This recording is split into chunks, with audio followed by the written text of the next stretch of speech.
What's up everybody, it's your boy Pro Investors back with another video. And today, we're diving deep into the minds of the world's savviest investors. We're talking 13F filings, people. These documents give us a sneak peek into the portfolios of Wall Street legends.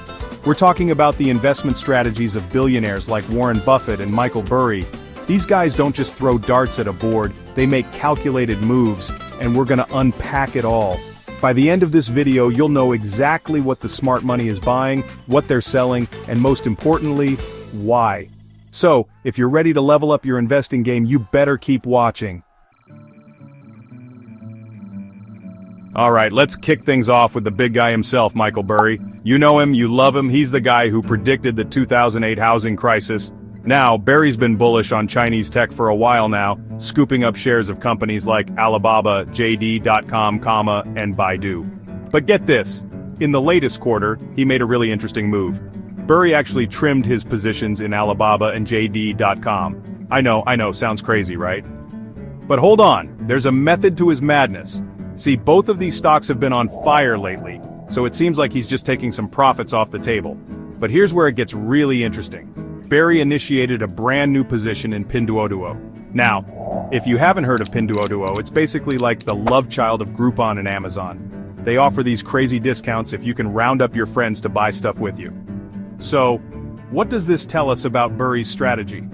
Well, it seems like he's still betting big on the Chinese consumer, but he's not just blindly buying everything in sight. He's being selective, looking for those hidden gems with massive growth potential.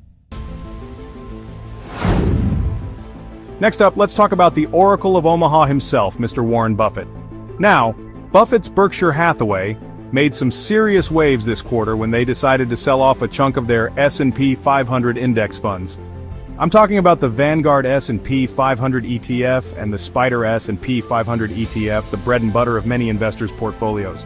Now I know what you're thinking. Buffett's selling the S&P 500? Is the market about to crash? But before you hit that panic button, let's look at the bigger picture. These sales, while significant, only represented a tiny fraction, like 0.01% of Berkshire's massive portfolio. So no, I don't think Buffett's predicting a market crash anytime soon. But here's what's more interesting. Buffett actually used some of that cash to increase his stake in Occidental Petroleum, a company he's been bullish on for a while now. He also added to his positions in Verizon and SiriusXM companies that pay out those juicy dividends that Buffett loves so much. Chapter 3.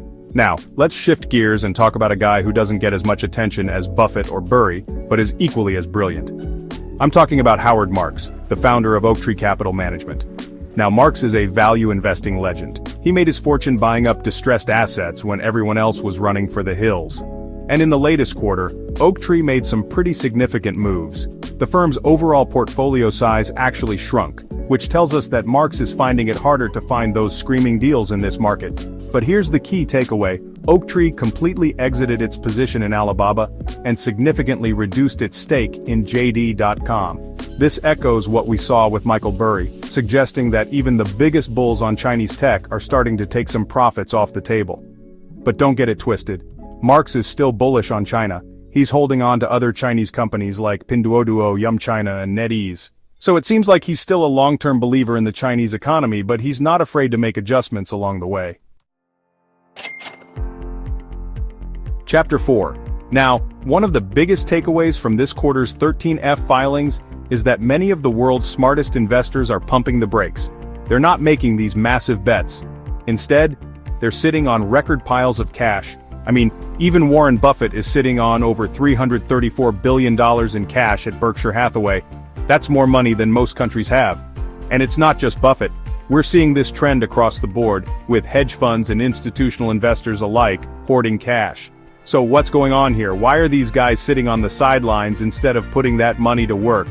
Well, the simple answer is valuation. The stock market has been on an absolute tear over the past few years, and many of these investors are worried that things have gotten a little too frothy. They're seeing fewer and fewer opportunities that meet their strict investment criteria. Chapter 5. Now you might be thinking, Graham, this is all great information, but what's the key takeaway here? What can I learn from all of this?